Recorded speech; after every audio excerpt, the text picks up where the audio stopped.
Good morning. It's Friday. A couple things I want to talk about before I do. Make sure you watch my latest podcast on the Right Has Left in YouTube or Substack.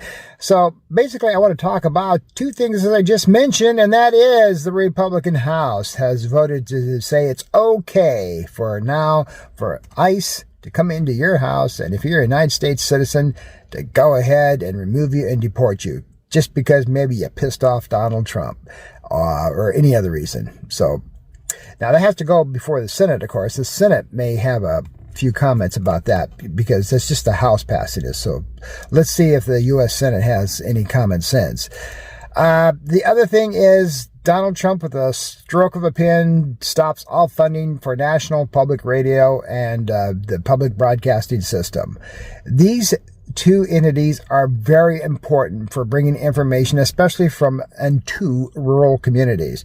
Like the state of Wyoming, PBS is the most prominent station there because it's so rural. And just so you know, in case you're one of the people out there that goes, what the hell's PBS and NPR? I don't know what the hell that is. Well, think of Sesame Street, Mr. Rogers' Neighborhood, Nature, and a lot of other great programs.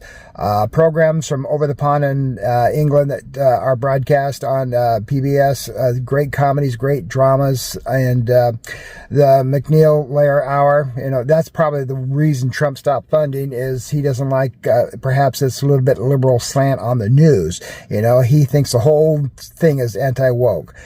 What's going to happen, what's going to bite these Republicans in the butt is because these stations serve rural areas and are important to the community and to the state, these Republicans, when they come up for re-election, are going to see that their stations go off the air. They're going to say, what the hell's happening? See, and then they'll change their tune. But right now, it's all anti-woke, which, you know, their interpretation of it is absolutely stupid and bullshit, but we'll see.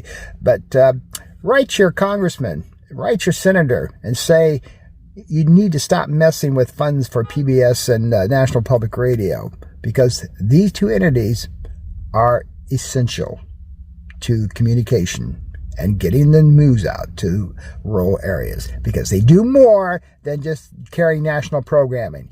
The educational stations are important for young and up-and-coming people to get their journalism degrees because they work at these stations. And number two, these stations also produce a lot of local programming to support the states that they originate from. It's just a lot more than that, but Trump doesn't understand that bullshit, okay? So, write them.